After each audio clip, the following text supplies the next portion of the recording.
Estamos expondo a Bíblia e este é o módulo de número 40, Jesus cura e ressuscita. Há um texto no Antigo Testamento muito conhecido, Jeremias 33, 3. Invoca-me e te responderei, anunciar-te-ei coisas grandes e ocultas que não sabes. O que poucos sabem é que a resposta a esta questão foi dada na continuação do texto. Muitos isolam esse texto para pedir algo no contexto de sua existência. No entanto, a Bíblia não dá margem à imaginação do homem. Quais são as coisas grandes que estão ocultas para o homem natural? Antes de mostrar o que a Bíblia diz, é preciso recapitular a condição da humanidade. Romanos 3, 23. Pois todos pecaram e carecem da glória de Deus. Esta é a condição atual da humanidade, tendo como resultado Romanos 6, 23. Porque o salário do pecado é a morte. E porque a morte está espreita, a condição da humanidade está registrada em Mateus capítulo 4, versículo 16. O povo que jazia em trevas e aos que vivia na região e sombra da morte. A nação de Israel estava sob o juízo de Deus por causa do pecado, quando o Senhor fez menção ao ato de invocá-lo para que coisas grandes e ocultas pudessem ser conhecidas. Em Jeremias, capítulo 33, verso 4 e 5, descreve as condicionantes deste juízo divino. Porque assim diz o Senhor, o Deus de Israel, a respeito das casas desta cidade e das casas do rei de Judá, que foram derribadas para a defesa contra as trincheiras e a espada, quando se dera peleja contra os caldeus, para que eu encha de cadáveres de homens feridos por minha ira e meu furor, porquanto desta cidade escondi o meu rosto por causa de toda a sua maldade. Lembra? Qual o pai que não castiga o filho que ama? A ira de Deus é a oportunidade para manifestação de arrependimento e sua misericórdia. Que coisas grandes e ocultas precisavam ser reveladas diante da ira de Deus por causa do pecado? Jeremias 33, 6. Lembra, invocar-me-ei está em Jeremias 33, 3. Jeremias 33, 6 dá a resposta a esta questão. Eis que lhe trarei a ela saúde e cura, e os sararei. E lhes revelarei abundância de paz e segurança. Restaurarei a sorte de Judá e de Israel, e os edificarei como no princípio. Purificá-lo-ei de toda a sua iniquidade com que pecaram contra mim, e perdoarei todas as suas iniquidades com que pecaram e transgrediram contra mim. As coisas grandes e ocultas de Deus estão sendo reveladas.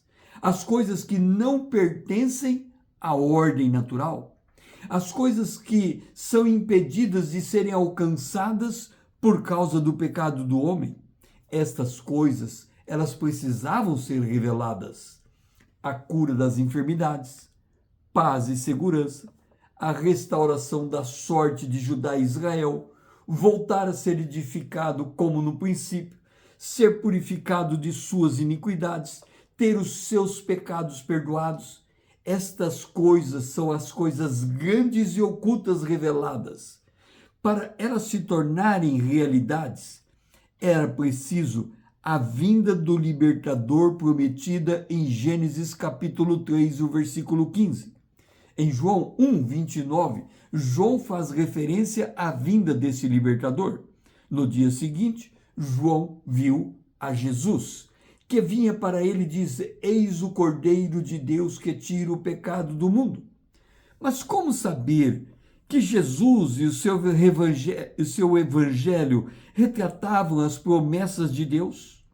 O mundo precisava ser impactado com uma amostra grátis do reino messiânico que estava por vir. Jesus, em seu ministério terreno, deu provas de ser o Messias esperado. E como isso se deu? Jesus anunciou que os milagres em seu ministério terreno eram um sinal do Messias esperado. Mateus capítulo 11, o versículo 4. Jesus, respondendo, disse-lhe: Ide e anunciai a João o que estáis ouvindo e vendo. Os cegos veem, os coxos andam, os leprosos são purificados, os surdos ouvem, os mortos são ressuscitados e aos pobres está sendo pregado o evangelho.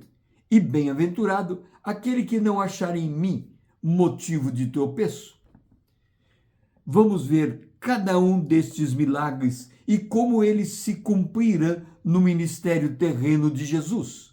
Jesus curou um cego de nascença. Está registrado em João capítulo 9, verso 1, 6, 7 e 32. Caminhando Jesus, viu um homem cego de nascença. Dito isso, cuspiu na terra e, tendo feito lodo com a saliva, aplicou-o aos olhos do cego, dizendo: Vai, lava-te no tanque de Siloé, que quer dizer enviado. Ele foi, lavou-se e voltou vendo. Desde que há mundo, comentaram, jamais se ouviu que alguém tenha aberto os olhos a um cego de nascença. O segundo milagre que atestava que Jesus era o Messias que havia de vir era a cura de um paralítico. E em Marcos capítulo 2, verso 3, 5, 10, 11, 12 e 17 está descrito esta cura. Alguns foram ter com ele conduzindo um paralítico. Vendo-lhes a fé, Jesus disse ao paralítico: Filho, os teus pecados estão perdoados. Ora, para que saibais que o Filho do Homem tem sobre a terra autoridade para perdoar pecados, disse ao paralítico: Eu te mando, levanta-te, toma o teu leito e vai para a tua casa. Então ele levantou-se no mesmo instante, tomando o leito, retirou-se à vista de todos, ao ponto de se admirarem todos e darem glória, dizendo: Jamais vimos coisa assim. Nesse texto, Jesus associa a cura do paralítico com o seu poder para perdoar pecados. Ele é o Cordeiro de Deus que tira os pecados. Depois, Jesus curou leprosos, como também característica evidente da sua condição de Messias. Mateus capítulo 8, verso 2 e 3. E eis que um leproso, tendo se aproximado, o adorou, dizendo: Senhor, se quiseres, podes purificar-me. E Jesus, estendendo a mão, tocou-lhe e disse: Quero, fica limpo. E imediatamente ele ficou limpo de sua lepra. Jesus curou surdos em Mateus capítulo 7, verso 32 a 35. Então lhe trouxera um surdo e gago, e lhe suplicaram que impusesse a mão sobre ele. Jesus, tirando-o da multidão à parte, pôs-lhe o dedo nos ouvidos e lhe tocou a língua com saliva. Depois, erguendo os olhos aos céus, suspirou e disse: Efatá, que quer dizer abre-te. Abriram-se-lhe os ouvidos e logo lhe soltou o empecilho da língua e falava desembaraçadamente. Por fim, Jesus ressuscitou mortos. Em Lucas capítulo 7, verso 12 a 15, como se aproximasse da porta da cidade, eis que saiu o enterro de um filho único de uma viúva. E grande multidão da cidade ia com ela. Chegando-se, tocou o esquife, e parando os que conduziam, disse Jesus: jovem, eu te mando, levanta-te. Sentou-se o que estivera morto, e passou a falar, e Jesus o restituiu à sua mãe. E qual foi o objetivo de todos estes milagres? João capítulo 20, o versículo 30 nos é revelado. Na verdade, Jesus fez diante dos discípulos muitos outros sinais que não estão escritos neste livro. Verso 31.